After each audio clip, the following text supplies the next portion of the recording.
Vamos dar início ao terceiro bimestre, começando com o assunto Future with Going to, ou seja, o futuro com Going to. Então, nessa oportunidade, vamos trabalhar ações futuras, tá? Então, esse tipo de futuro, gente, na língua inglesa a gente tem dois futuros simples. É o futuro com going to e o futuro com will. Então, funcionam de forma parecida, mas cada um tem suas particularidades, tá certo? Então, esse futuro com going to, ele é usado para falar de ações que ainda vão acontecer, ou seja, ações futuras, mas que você tinha planejado com antecedência, tá? Você não decidiu naquele momento que iria fazer tal ação, era uma coisa que já tinha sido planejada há um certo tempo. Por isso que esse futuro aqui, ele vai expressar essa modalidade, ele vai falar de uma ação que vai ser praticada ainda, porém, que já foi planejada antes, tá certo? Antecipadamente. Como é que eu faço para formar esse tipo de futuro, tá? É formado com o tempo presente do verbo to be. Bem, é bom que a gente relembre que o verbo to be é um verbo auxiliar, tá? Olha, se eu vou trabalhar futuro, mas eu acabo usando o verbo to be no presente. Porque o auxiliar, gente, é um ajudante. Ele está ali para fazer exatamente desse suporte. Então, no caso desse futuro com going to, eu vou ter o verbo to be no presente. E o que é que eu vou fazer com outro verbo, já que o to be é um verbo auxiliar? Bem, o outro verbo vai ficar no infinitivo sem a partícula to, ou seja, verbo normal. Quando eu vou tratar de assuntos que eu preciso fazer alterações no verbo, sempre há um grau de complexidade. Mas no caso expresso do futuro com going to, eu não preciso colocar o TO. Fica tão escancarada a utilização do TO, porque se você fosse colocar, ficaria TO duas vezes, porque uma já é do going to, e a outra seria o to do verbo normal, que indica que esse verbo está no infinitivo. Então só lembra que você não vai colocar o TO duas vezes. Já fica fácil de acertar isso aí. Bem, mas como nós vamos tratar da utilização do verbo to be na ajuda do futuro com going to, é bom fazermos aqui relembrar uma pequena revisão de como é que funciona o verbo to be, tá certo? Então, o verbo to be em português é eu sou, né?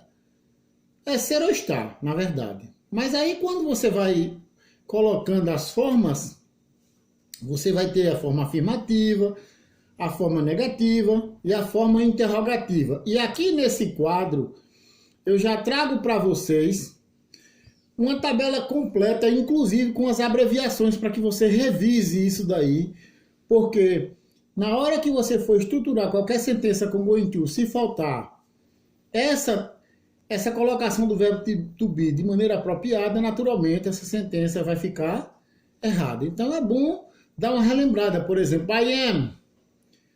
Na negativa I am not. Na interrogativa am I. Percebam aqui o seguinte, que para a forma afirmativa eu consigo abreviar o I am. Pode ser I'm, que a forma abreviada é o seguinte, é uma maneira de se expressar mais rapidamente. Você transformou duas emissões de voz em uma só. I am ficou I'm. Essa daqui, eu poderia ter uma outra, poderia ser I'm not, mas a mais tradicional é essa, I'm not, certo? Não tem como se abreviar esse not aqui na primeira pessoa. Vocês vão perceber que nas outras eu consigo abreviar esse not, mas na primeira pessoa não pode abreviar, vai ficar I'm not, igual estava aqui na afirmativa. E a interrogativa é aquele tal processo. Se o verbo to be é o auxiliar, para fazer interrogativa e negativa, eu preciso do auxiliar. E quando a sentença é interrogativa, quem começa é o auxiliar. Por isso que está invertido, ó, tá? Quando alguém diz assim, olha, você entendeu o verbo to be, que o cara diz mais ou menos, essa pessoa não entendeu nada. Porque o verbo to be, o que você faz é só trocar o posicionamento dele mesmo, quando você passa para a interrogativa. E no caso da negativa, nem precisa trocar posicionamento nenhum, só vai acrescentar um not. Então, isso daí, ou entende-se completamente, ou dizer que entendeu parcialmente ou mais ou menos não existe. Tá? Porque o verbo to be são essas três formas verbais: am, is e are. Só isso. Tá? Só essas letrinhas aí é o que compõe esse verbo. Então, eu entendi mais ou menos, você não está entendendo. Então, olha só. A afirmativa começa com sujeito e depois vem o verbo. A negativa é o sujeito, o verbo e o not. E a interrogativa é o contrário. É o verbo e o sujeito. Lembre aqui, observe aqui na interrogativa, não há possibilidade de se fazer abreviação com sentença interrogativa. Elas são escritas na sua integralidade, sem se fazer cortes, tá?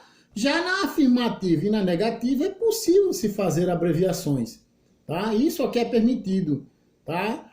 Aparece muito nas conversas, numa linguagem mais informal, porque a linguagem informal, a formalidade trata mais de sentenças que estão completinhas, não abreviadas, mas isso aqui, as duas maneiras estão corretas. Então, isso aqui é uma revisão completinha do verbo to be. Ok, gente? Então, o que é que eu vou fazer na próxima semana?